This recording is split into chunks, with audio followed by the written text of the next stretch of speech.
All right, sweet. We're officially on air, on live, whatever we are right now. I don't know. We're just all over the place. But we're on Pantheon Radio, and we're, as always, going to have a fun night. So, guys, stand by. This is going to be an entertaining episode, to say the least. Technical difficulties come with VOT, so every time they show up, Yarn and crew, it's just I mean, you can never tell what's about to happen. But just so everybody knows, Yarn's been sitting with me for the last 30 minutes to an hour now, working on getting the stream set up to look more appropriate for streaming and podcasting and things like that. So I can't thank him enough. He's come on tonight to talk a little bit with us about the newsletter and things. We've also got the one and only Muldoon. Maul's audio only at the time, but we'll get his camera back up and running as soon as we can. Because I know everybody misses seeing his pretty face over there. So Maul, you'll be able to hear him, but you won't be able to see him. For everybody on Pantheon Radio, it's all the same to you. You just got voices. So you got the best of both worlds. But for us tonight, we do have a few announcements. As always, I want to make sure everyone's aware of the Pantheon Radio competition going on. So as far as April goes, there is a Pantheon Radio competition that'll last up until May. Make sure early May. So make sure that you're entering that competition as soon as you can. Get your script in there, that spoof commercial. Those guys do a fantastic job with it. I always say this and I'll continue to say it. They do an amazing job with those spoof commercials. So please, put some thought into it. Get a good script to them, and they will make that just the best thing you've ever heard in your life. I'm telling you, it's pretty amazing what they can do. So check that out. Make sure you go to pantheonradio.com/compo, that's COMPO, and try to look at the competition there, look at the rules and what all you need to know there. Yarn, I believe you're the feature for this month as far as the competition goes, which is really cool. Part of what Pantheon Radio does for all the people that are involved with it is they find somebody to feature, so they can, basically they say you have to follow said streamer, said podcaster, said content creator, and follow us, and then let us know what your script is. And as long as you're doing that, we will honor your entry and you have a chance to win the competition. So this month is Yarn, which is not a bad deal. You get to go follow Pantheon VOT for the to end of the competition, as well as Pantheon Radio. So again, I mean, there's no downside to that. And of course, if you're listening to this podcast and you haven't followed VOT already, then I don't know what's wrong with you, but we won't go there just yet. We'll give you the benefit of the doubt. Maybe you haven't heard of it. Yeah, maybe you haven't heard of it. I don't know. These guys are just doing things. How many episodes do you have now, Yarn? 113 to date. Not that he's counting. Not that he's got a tally on his wall. He's, But yeah, no, so we've had a lot of really neat things. I think I didn't write all the announcements down, so I'm going to go off the top of my head because that's just how awesome I am at not preparing. So we have Bazgrim. I know Baz released his second vlog. I think it was today, actually. I don't know if anyone's been able to see it. It might have been yesterday. If anyone's not been able to see that, please go check that out. Baz has done an amazing job with these vlogs at the conventions. He did one for TwitchCon, and I thought it was great, but then he got one of his actual partner, I believe, doing the audio and the video for this one, and they did a fantastic job. I mean, it's really well done. I love the production quality, so gotta say, you definitely want to go check out Bazgrim and what he's doing over there as far as his YouTube content goes, and that's at Bazgrim TV. So check him out, find him, follow him on Twitter, follow him on Facebook, whatever he's on, because he's on everything under Bazgrim TV. So Google his name, Bazgrim TV, follow everything, because the guy's doing some really cool stuff. So make sure you're following him, checking out those, all good Pantheon stuff. Other than that, I know I always got to mention Az released some things about the Pantheon newsletter on Wednesday. I think I mentioned it then, but if you haven't already, it's a really great episode. Az is doing a lot of cool things. So go check out Az TV. That's AZZ TV on YouTube. He's doing a lot of really short videos just over some highlight content, some theory crafting, and some other information geared towards Pantheon. Some cool stuff. So again, if anyone has anything that they would like me to announce content-wise, please let me know. I'm loving to let everyone know about other content creators that are out there. There's been a lot of great content creators come up over the last, just few days even, that have said, hey, check out my stuff. I haven't got around to checking out them all. So forgive me, I'm trying my best. but I'm going to check out every single content creator that lets me know about them. So if you haven't already, find me on Twitch under /sacred, or find me at Twitter, Sacred TV. Anywhere you can find me, on Discord, on YouTube. Send me a link, send me a comment, send me something with your content that's geared towards Pantheon. I would love to take a look at it and give you some shout outs, let people know about you, make sure that you're broadcasting, we're broadcasting everyone we can appropriately on the show. Now, as far as news go, I think that's all we got for tonight. I've got some news, a little bit of a tease I want to announce later on in the stream, but I'm going to save that one because it's going to be a fun one. So I'll save that one for later on. For now, I just want to kind of go over the newsletter, and I don't know, I'm assuming that Yarn, you've had a chance to look at it, and I think Muldoon, you've had a chance to look at it. It's been out for 2 days now, so if you haven't, you're like me and way behind the times. But guys, I mean, starting out with the newsletter, we'll start out with the first, because there's a few things I want to go over, but we'll start out and just kind of go down the list here. When looking at the newsletter, I know we looked at things that have come out in the past. We've, seen newsletters, and they continue to, in my opinion, to get better and better. The quality of the newsletter, the content of the newsletter, and just all the information. We're continuing to get more information little by little through these newsletters. And I mean, the way it's being presented, I love it. So I got to shout out and give kudos to Ronak, who I know is putting together these newsletters. He's doing a fantastic job putting together the content, bringing together the interviews, all the information. It's really, really well done. I'm loving reading these newsletters on a monthly basis. So just want to make sure I give kudos to Ronak. For y'all that don't know, me and Ronak have kind of a love-hate relationship, and we love to hate each other. So it's a really good time. But no, I enjoy the guy. I think he's a great guy, and we'll talk more about him later on as well. And then, like I said, if anyone has a chance, make sure you go give him some kudos, because he's doing a fantastic job with these newsletters. So speaking of newsletter, the Ratkin. So we saw the Ratkin in CohhCarnage's and Jim Lee stream, and I think it looked to me like maybe the Ratkin in those streams wasn't quite what the concept art is here. I'm assuming that we're going to see a little bit more refinement towards them later on. But I got to say, just the first thing I saw when I opened up the page here was the concept art. And I don't know about y'all, but I know that I've seen a lot of people say Splinter. Looks like Splinter from Ninja Turtles. I've seen it. I've heard it. I actually put that one out there. Did you? Okay. You're the one. You're the guy. We found the culprit. Well, I got to say, I thought the same thing, but at the same time, I mean, these guys look fierce. And I don't know about y'all, but I don't really care for rats all that much.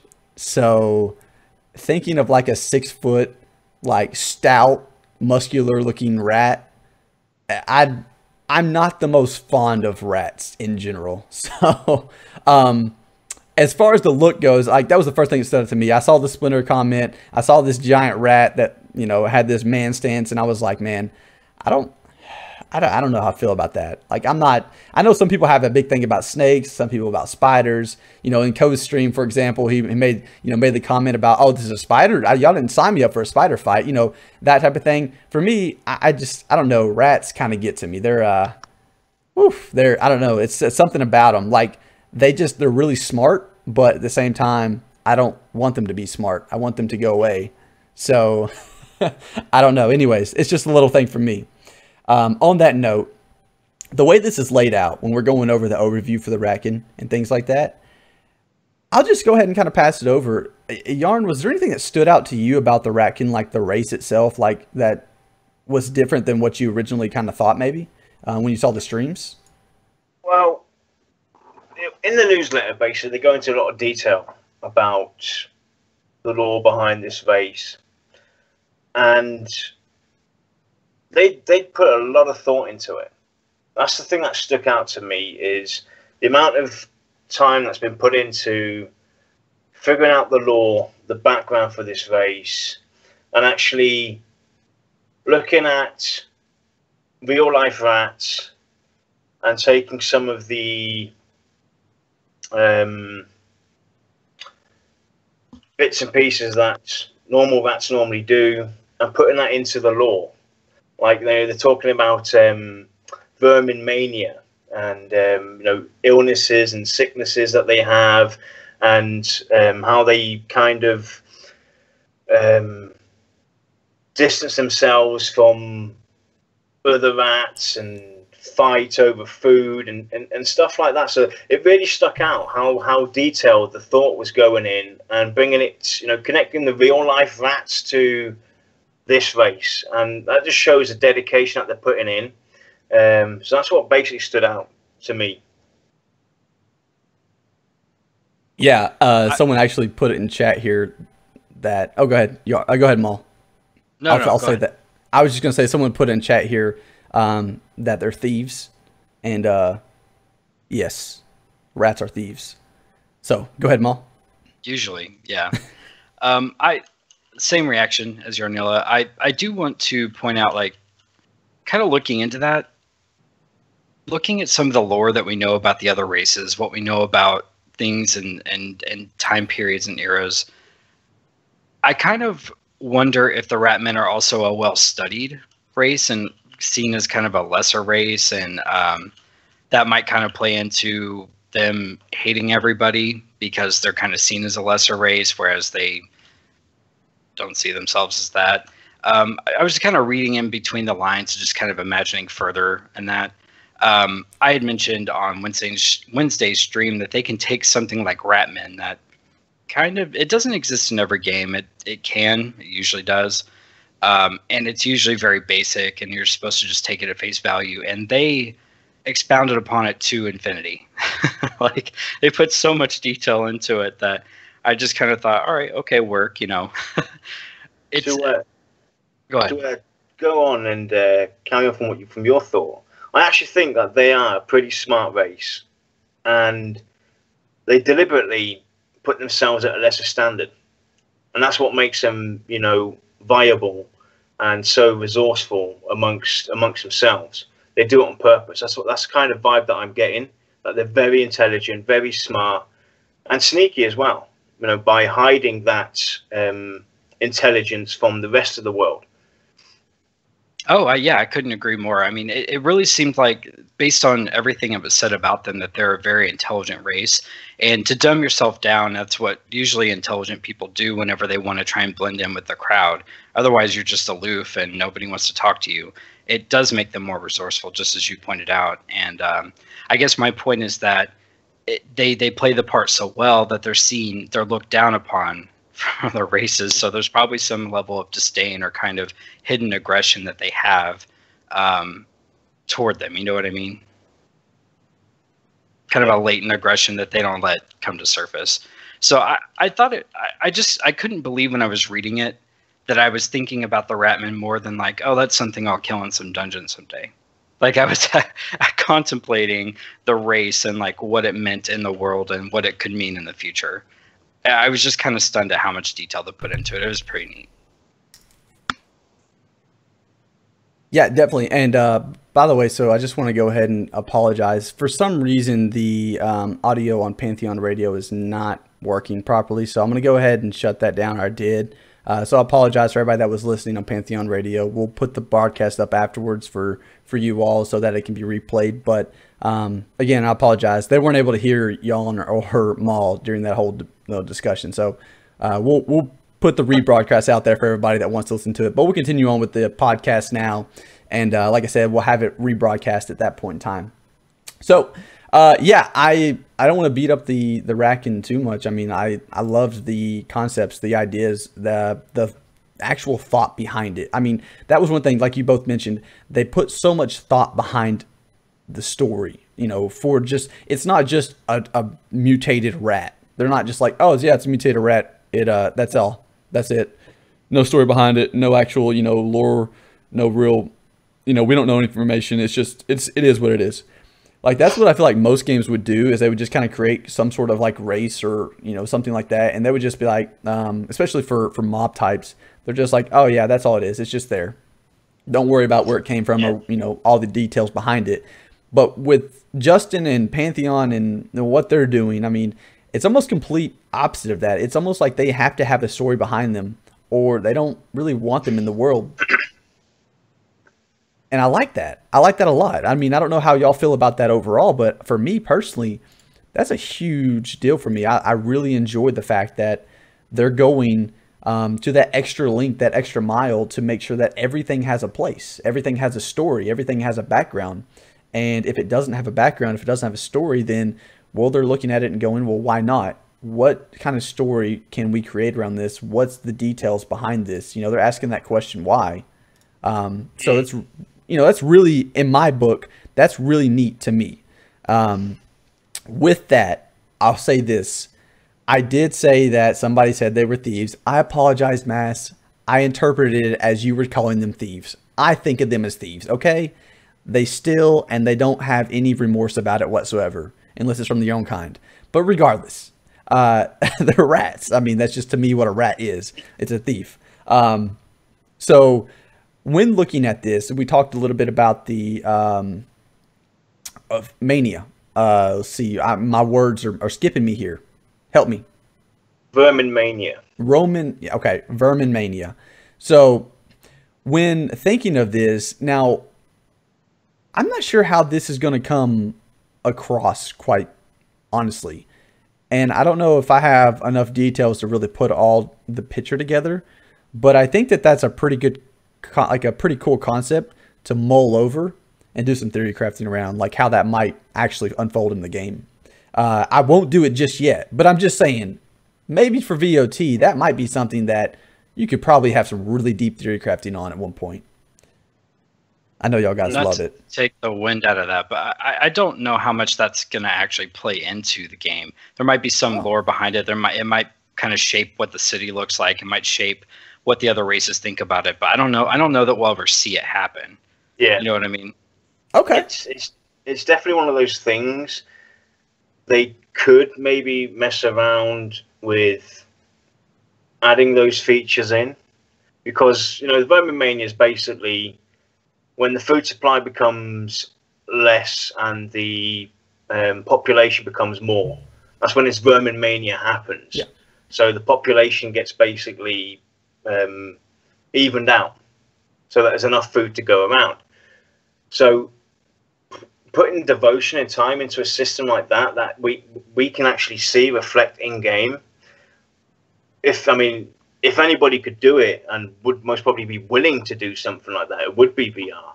But I don't think it would be something that is required though. It's just to backtrack on what you said about the you know, the time and effort they put in. Other companies do have lore, obviously. Other games have their lore. It's just great to see that these guys actually share this with the community so early on, and it's definitely refreshing to have something like this where you have these rogue sheets explaining the different NPCs out there. So it's just a nice supportive story structure for you background to go in. Okay, so Maul, you're kind of in the same boat. Credit to what you both just said, just real quick, is that could be a cute little like in-game event, kind of like, you know, hey, it's Vermin Mania, come kill all the rats that have been expelled from the thing and collect rewards, you know. Because the ratmen don't care about them, and they basically become just free. They want them to die, or they want them to go thrive on their own and not take their own resource. So that might be a cute little, like, you know, once a quarter, you know, once a month thing. It depends on how often Vermin Mania happens. Probably like, you know, twice a year at most. It could also be that you know, Brad just loves his kill 10 rats quest. Yeah, there you go. There you go. So it's basically one of those quests where you have an endless supply of go and kill 10 rats. Well, I will say I was actually... We should always have that. Absolutely. And I was actually thinking along the lines you were, Maul, which is like, it's when this happens, they're basically like, so again, the main group here, the core group that's kicking out all of the other ones, would basically be like, okay, we need help getting rid of them. Provide help and we will provide some goods. We'll give you some of our crazy, you know, ingenious things that we craft or something like that, or put together. Again, I don't know if it's going to be in game or not, but I just thought, oh, that'd be kind of neat. But with that, I don't want to stick the entire episode on rats. So, you know, because I love them so much. I did want to take a little bit of time, a lot of time actually. And I don't know if we're going to get a lot of time to go over Black Rose Keep, because honestly, I wanted to talk about Daniel and just go through the CTO, Daniel, and correct me if I'm wrong, Yarn, you might be able to say this better than I can, or Maul. Is that Kreen? Is that how you say that? I pronounce it, for myself, I pronounce it Kren. Kren? Okay. Yeah. But that's just me. Okay, and no, that's... Yeah.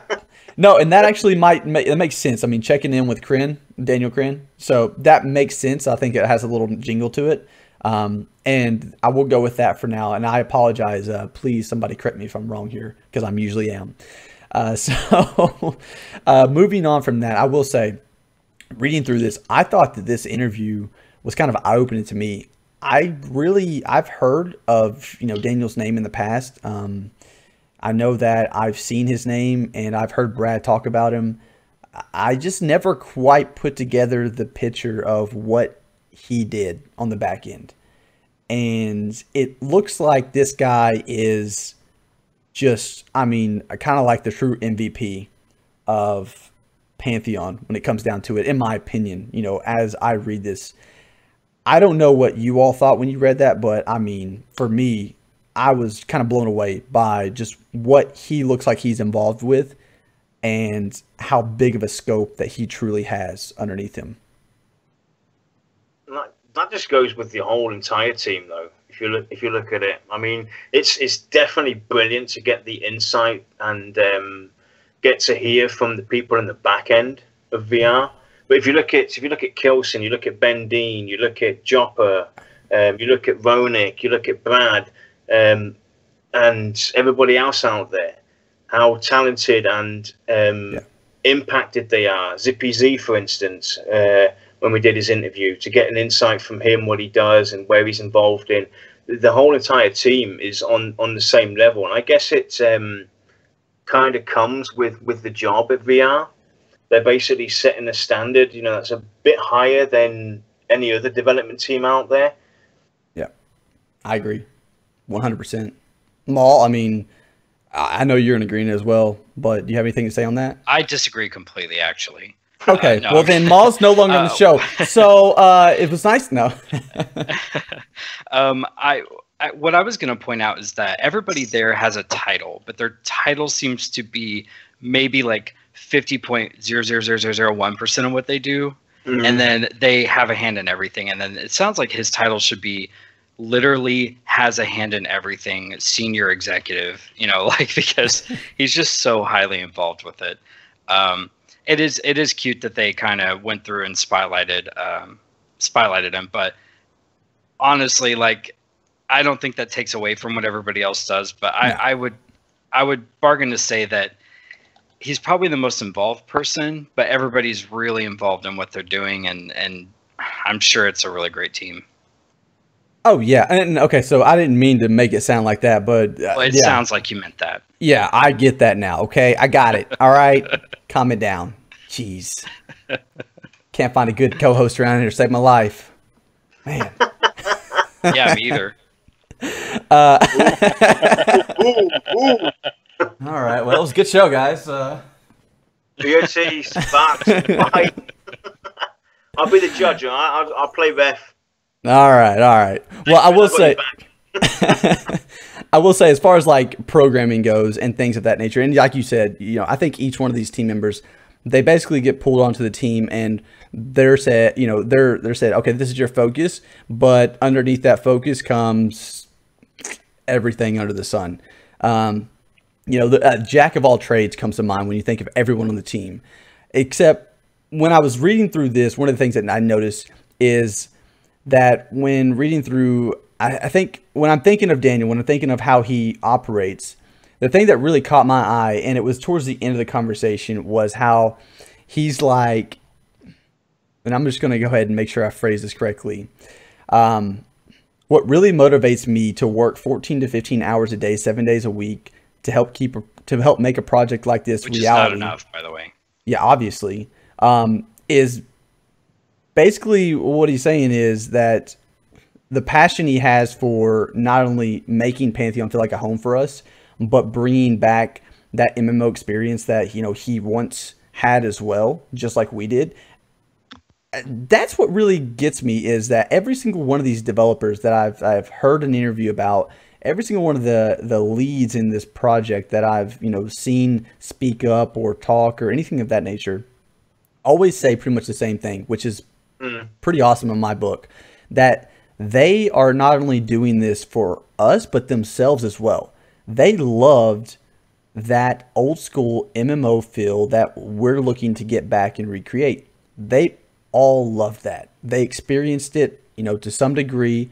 I haven't met one that hasn't yet, and I'm sure we will, but at the same time, it appears like, for the most part, we have a very diverse, broad, knowledgeable, experienced cast of individuals working at VR that have the same passion that most of us do. And that excites me. I don't know about y'all, but that really excites me. I'd love to hear that people that are doing something actually enjoy what they're doing. And if my pop-ups would stop making noises, apologize. But I love to hear that the people that are actually doing what we are so looking forward to seeing created and come to life, the people that are doing this are passionate about this for multiple reasons. It's for the community. It's for making this experience that they long for as well as we long for. It's something that's not easily done, as you can see here. Daniel saying that he works 14 to 15 hours a day, 7 days a week. I actually believe that, in all honesty, and I'm agreeing with Maul. It's like, okay, yeah, sure, if you could work 24, that'd be great. I'm just gonna, throw it out there, because I know there's a ton to do. But man, it's amazing to hear that every single one of these, community members or these VR staff are all kind of in the same boat with the community members. They're all looking forward to experiencing this again as well. It's just for us in the community, we don't have a hand maybe in putting that code in, but I mean, we're just as passionate as they are, and they're just as passionate as us, and that's exciting to me. So that was really one of the things that stood out the most to me. Well, it's what's going to make them successful, though. You've got to be passionate about your own project. If you're not passionate about it, then you're destined to fail. And these guys are setting examples where other companies can look at them and actually take a slice of the cake and go, we can learn from these guys. They got so many veterans. I mean, just listening to Jopper on the interview with Baz and everything, and just getting his insights and all that good stuff from him. It's just so amazing how devoted these guys are. And I think it comes with the territory, though. If you apply to VR, expect to work, passionately and have that passion to go with it. Because if you don't, then you're not going to last there. They're definitely setting an example, and I just love the fact that these guys get to medal in all different kinds of areas. It helps them chill out as well, because if you end up getting tunnel vision if you're just working on one single project every time. So they're spreading themselves out, putting themselves all over the place, and it helps them as well. When you see these newsletters and you hear them talk about class reveals or race reveals, or in this case with the VATS and Black Rose Keep, how many people are actually involved in meetings and stuff like that is just phenomenal, and that's what makes them successful. Again, I'm going to completely disagree. I figured you would.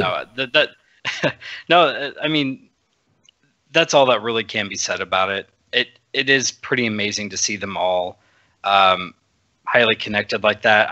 I want to say that games like World of Warcraft that became very big probably started out this way. Mm-hmm. They had a really dedicated staff, and probably at some point the game became a chore or a job to them. Like, oh, all right, let's do a 40-second expansion. Here we go. I hope that VR can keep this steam forever and always. I hope that they create a game, and it sounds like they're going to. I hope they create a game that keeps them always in love with it, because we're seeing amazing things from that love. you can see that they're kind of like a family. Right? Yes. That's the big difference. Yeah. If we look at Blizzard, Blizzard have like 200-300 people working at Blizzard, doing all these kind of things. So at some point in time, you become about the company, and that's kind of the thing that we all want to hope for. That they obviously release their game, becomes a great success. They can build the team up, but still keep that tight knit group, where everybody knows everyone. I'm sure at Blizzard, there's departments now where you don't know half the guys from the other department. Yeah. And that's that's where the difference is. Yeah, well, not only that, I mean, okay, so I'll say it this way too. With such a small team, I think that they're able to keep their focus and eye on everything. So, like, for Daniel's standpoint, he talks about optimization, and I loved the fact that he talks about this, and he is keeping this as a forefront in his focus. I mean, this is something I've personally had struggles with for a very long time. I never seem to have the best PC. I always seem to struggle with unoptimized games, and it ends up just killing my experience. And from what I've seen and heard, I absolutely love the fact that he is continuing to say this over and over again. I've always heard this from VR since I've started listening and looking into VR, is that optimization was a key focus of theirs from early development on. And to hear that it's continuing to be brought up time and time again, I mean, it's so nice to see that somebody, especially at a leader position like he is when it comes to this development piece, is just highly focused on it. Because coming from a PUBG player, guys, I can tell you right now, this has been a pain point for me for the last few months. Coming from somebody who's played other games in the past where my PC ran decently well with most games, except when I got on that one that I really wanted to play. I can't stand games that have such bad optimization that it limits the player base, pretty much cuts it in half right off the gate. Just because people's PCs can't handle how unoptimized it is or how much it takes resource-wise to perform or to function correctly. So for them to bring this to the forefront, it's, to me, one of the biggest staples in what I'm most excited about. One of the things that I think will make the game even that much better without really you ever thinking about it. It's the thing that's going to never really come up in your mind as, oh, this game's really optimized. But it's the first thing, as soon as it wasn't, that you're going to think of. The first thing that if you saw a stutter or a hesitation, or if something started getting real choppy, the first thing you're like is, wow, this game's not optimized at all. But if it's optimized correctly, it's the last thing you'll ever think about. And that's the goal, is it to never be even thought of. It's to never even be a consideration. It's just you get into the game and it works correctly, functions correctly, it feels smooth. The game experience is enjoyable, even on a machine that may not be top of the line. So I really do enjoy that they're keeping this in the forefront. I think it's most definitely probably one of my biggest staples when it comes to any game development, is when I see optimization. When I see the words, we'll get to optimization later, something like that, I usually have kind of that gut check of, oh God, well, here we go again. Well, that's one of the things that Brad's pointed out many times. Yes. When you remember the first streams where people were complaining about how the characters look and the graphics are so old and everything, you can see that the way they're building this game is the right way. Most games go and they'll put in nice graphics and flares and all these particle effects and all that good stuff, and then they'll start working towards the end on optimization, on balancing of the characters. These guys are doing it the other way around. They're making sure their game's fun, and then going in and working on the individual pieces where they need to. And that's the big difference. They've learned from the past, from other game companies. When I got to speak to Brad in Cologne last year, he talked about Vanguard and why that kind of failed. And he's like, back then they needed to have everything that was new in technology put into Vanguard. So he kept on going to the guys, going, "Can we put this in?" They go, "Yeah, we can put that in." So boom, boom, boom, you're putting all these cool things in, but you're not thinking about the impact this is going to have on the servers, on the optimization.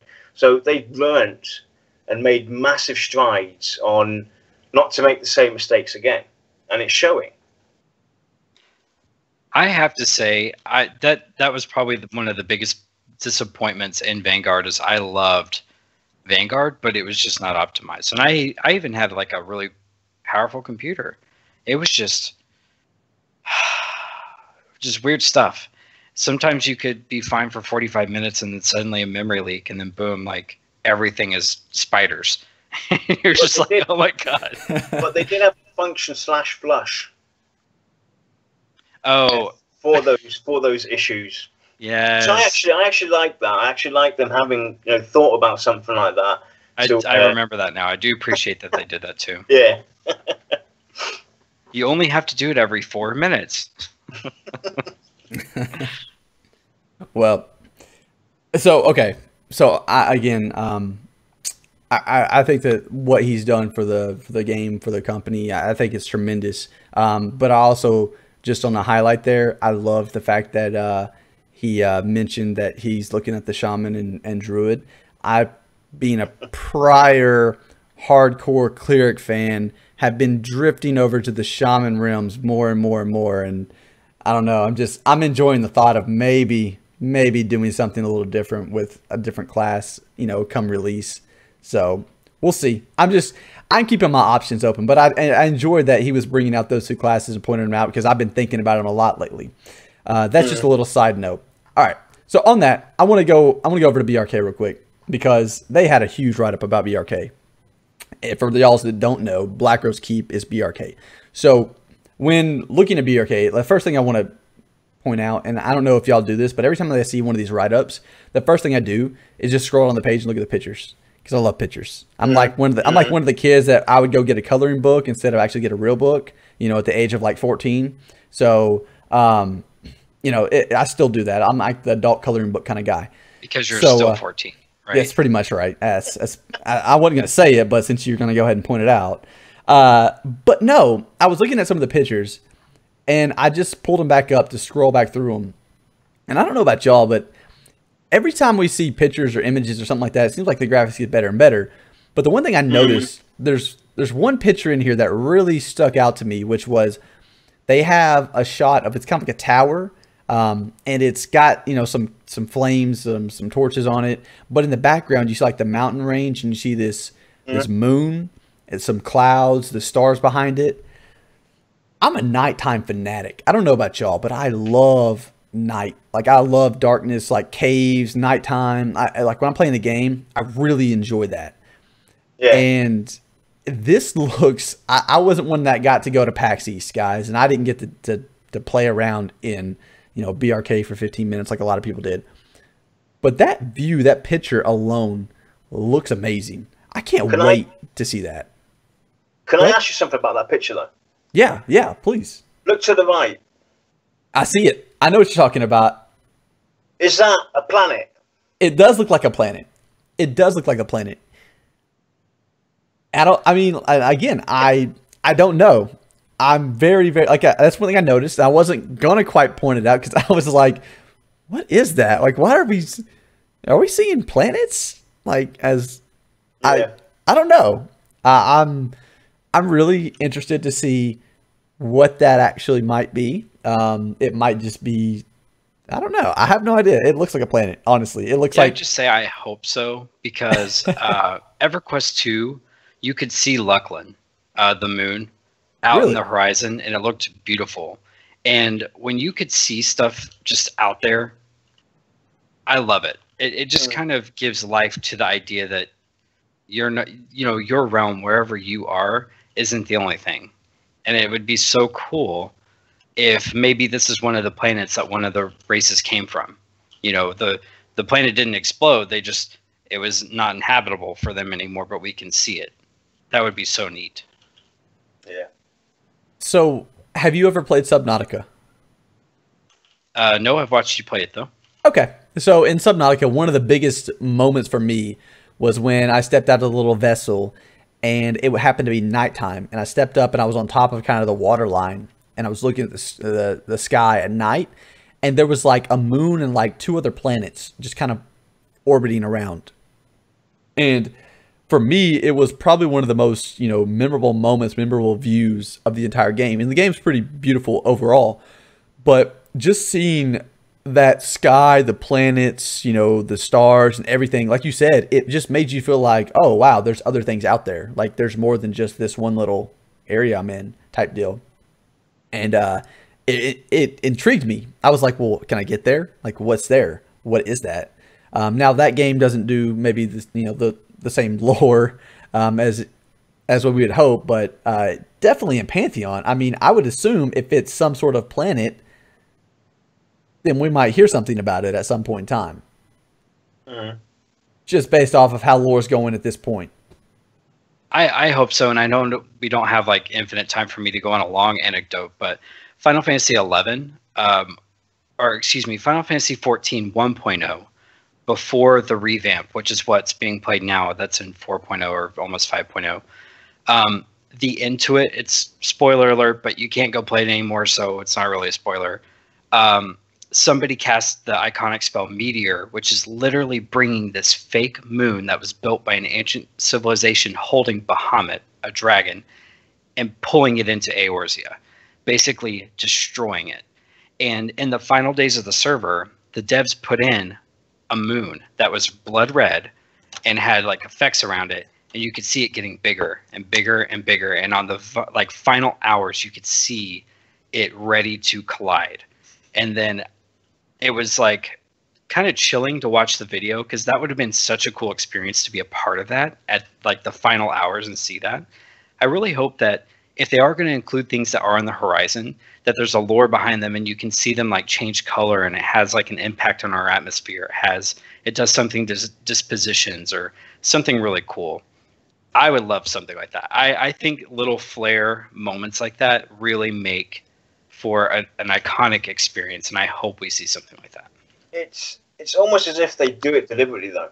They're very smart about their reveals, and they're taking their screenshots and everything. It's like, let's just theory craft and speculate here. That's a planet, and it's put there on purpose just for us to keep us engaged and to give them actually room to talk about possible expansions on races and the lore, and give them actually a breather, so that when something does come up, it's already put there and it's easy for them to implement and make sense, and it's easy for us to understand why it's there. So it's almost as if they do it strategically with them, a smart vision behind it. I couldn't agree with that more, because I really feel like they are controlling the hype of this game and leaking out information intelligently. I think they're doing it at the exact correct pace. And for the people who've been following it for so long, it doesn't feel like enough a lot of times. It finally feels like we have a bit of a flood of information. But as more people become interested in it, I think you're right. I think that they set the stage for more information. On the last newsletter, they talked about Halner Cave, and so I don't think anyone could have possibly imagined that they were going to reveal another dungeon, another place, right? Maybe that felt like too soon. I was surprised to see this content, and we may not see another dungeon for a while, but stuff like this that you're pointing out, if people really look and read between the lines, they will probably have some kind of hint or some kind of piece, breadcrumb to the next. And I think you're so right about that. Yeah, no, I have nothing more to say on that. Absolutely. So I know we're running close on time, guys. So I'm glad you noticed it. Noted. Strike. Well, I will say this. There was one thing I did want to point out, and now all the great information out there, I'm not going to go through it all, but I did want to point out one thing myself. I'm going to go through, Maul, I'm going to go to you, buddy. Is there anything that you read through on the BRK that you wanted to point out or highlight that stood out to you during the read? Because it was pretty, I mean, I love the fact that they do the three, Justin, Jared, and Tim, or, bringing someone else in there at times to do some of the write-ups and the kind of mocks of putting all this together. I believe Forrest has been there a few times with Justin and Jared, and I believe Tim's there now. So, again, I love that they do like kind of like the trio when they're in a room together. They get a question, they all answer the question type deal. It works really, really well. I love the read. It's quite entertaining. But was there anything that stood out to you in this read? I mean, it was quite lengthy, so I'm not going to go through it all, but just one thing, maybe two. Yes, and I think this is probably just so small and minute. There was a question about whether it was a camping experience or a dungeon crawl, and they all kind of leaned toward it being a camp experience, and I'm so glad to hear it. Oh my gosh, because I got tired of running a guard keep in World of Warcraft ad nauseum and just running start to finish. However, I never get tired of sitting in a camp. I am literally somebody who could poop sock and experience camp for infinite hours until I'm just gonna die. And I love the fact that it kind of sounds like they want to have both, but that this particular place is going to be a place to camp in. I really hope that's the direction they're going in. Yeah, there's the thing that stuck out to me was the fact that they've gone and created this zone from level 8 to 35. I think that is brilliant. That is making me feel like I'm in a world that I'm actually in and a part of, because I'm going to revisit that zone time and time again and discover new areas, new encounters, new little anecdotes and the perception and everything. And that is just brilliant. That's what you want, the replayability. So 3 years or 4 years down the road, get your next character up, you're going to enjoy going back into that zone time and time again, because it has such variety, and that's going to reflect in the entire game itself anyway. They've talked about this more and more, about having the zones mixed and matched with the levels, and I think that's the key to the success, and that reflects what Brad's vision is of building a world rather than just a game. Absolutely. So I will say the first thing that stood out to me, I'm right in line with you, Maul. Camping versus dungeon crawl. Jared, I think it was Tim actually. Was it Jared or Tim? I don't know. Basically, one of them mentioned, if I'm going off memory here, one of them mentioned that it definitely. Oh, here it is. It's Tim. I scrolled down a little bit. You can definitely do both as far as the camping or dungeon crawl, but the player and him screaming out camp. I'm really excited to see that. For me, the zone size, if you read below that, the zone size doesn't seem like it's massive. It seems like it's there. It's it's maybe not as big as some of the other zones, but it's definitely of decent size. It's proportionate to what it needs to be.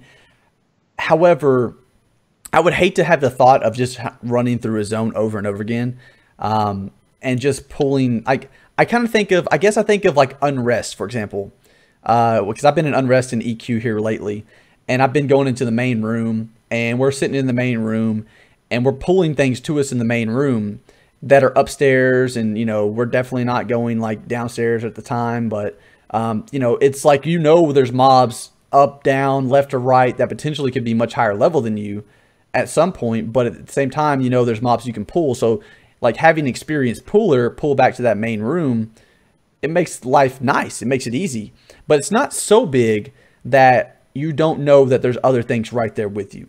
Like you still feel the presence that at any point in time things can get really hairy really quickly.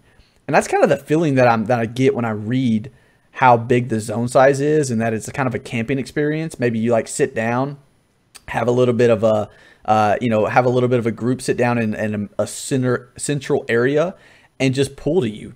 I love that thought. I really do. I mean, because I'm kind of in the same boat with you, Maul. I could just sit there and have fun talking, having a good time with the guys for hours on end, and I can just see that kind of happening. Oh, so I'll mention this. Just Joppa, thank you for that. So Joppa hit us up here and said Unrest is one of the main inspirations for BRK. That's really cool. That's cool. Really good news. I'm glad to hear that. So I will say that's one of the places I've been in EverQuest for quite a while now, as far as leveling goes, and I continue to struggle through it. Maul knows my troubles. To come take you out of there. Maul knows my troubles all too well, but I enjoy it. I love it. I love the thought of the. I mean, it's a condensed, well designed area that has a lot of challenges, a lot of difficulty right around the corner or through any particular one door. Could be the wrong door. And it's, you know, to me, it's fun that way. I like that thought. So I'm excited to see what more we can see, you know, as BRK kind of unfolds in front of us. I know some got to get in there during PAX East, and I'm extremely jealous of them. Noted. I have you all on the list. I had that sent over, so you have been added. Just know that. You know, for those who weren't, you know, we get to see it from the outside looking in. I'm excited to see this zone really unfold before us and, you know, continue to hear more about it, because it was definitely an interesting read. I loved it myself. With that, wrapping it up tonight, getting close on time. Yarn, buddy, thank you for staying up with us. I really appreciate it. It's always a blast. Had a good time. It's just us hanging out here, talking about the newsletter, having fun, always talking about, you know, Pantheon, VR, the guys. And you coming in here, hanging out with us is a blast. So thank you so much for staying up and coming in to hang out with us. Had a good time. Yes, thank you. Yeah, it was great. But Sacred, didn't you have a teaser or something you wanted to? Oh man, that's right. All right, guys. So I won't officially say anything, but tomorrow I could release some information via Twitter about something for Monday night. Yeah, Monday night seems good. I would just be aware that you can follow me on Twitter at Sacred TV, and I would keep an eye out for tomorrow, maybe around midday, for some information to come out. I'm excited about it. It's going to be a dogfight, a drag out, you know, to the last man standing, you know, blow for blow. So it's going to be a good time. But we'll see what happens, and y'all let me know what you think when you see the announcement tomorrow. So until then, we'll go ahead and wrap it up. Maul, any last words? You want to make sure everyone knows where to find you? No. Yeah. So pretty soon, guys, I'm going to be getting my insurance check back. I'm going to get back on the stream. I'm going to start streaming finally. I know I keep saying that, but that darn fire. You can find me at twitch.com/MRP. Sorry, twitch.tv. I am not good at internet. Twitch.tv/MRPD Muldoon. Awesome. And Yarn, buddy, I know everyone knows where to find you, but could you make sure that everyone's aware, because this is going to be rebroadcast on Pantheon Radio for some time now. So can you make sure everyone's aware where to find you and all your guys and the crew? Yeah, so we're on Twitch under Pantheon_VOT, and that's the same handle for Twitter. And you can find us on YouTube under Voice of Terminus. Sweet. Well, again, guys, can't thank everyone enough for showing up and hanging out with us. Joppa, thank you for the little hint there on the Unrest. Was kind of one of the main inspirations for BRK. That's awesome to hear. I love the little things like that. So really excited to continue to see newsletters like this.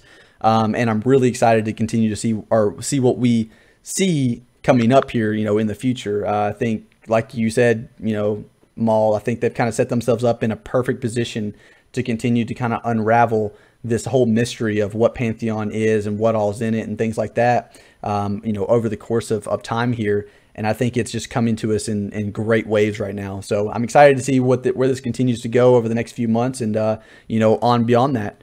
So we'll continue to do shows as much as we can every Wednesday and Friday for now, 10:30 to 11:30 p.m. Eastern Standard Time on Pantheon Radio, as well as on twitch.tv/sacred. And guys, like I said, make sure you go and check me out on Twitter. I'll be under Sacred TV, or that's at Sacred TV, and again, Sacred with an I. So make sure you check that out, and I'll have an announcement come out tomorrow. Until then, guys, have a good night, and I appreciate y'all showing up and hanging out. Good night, everybody. Good night.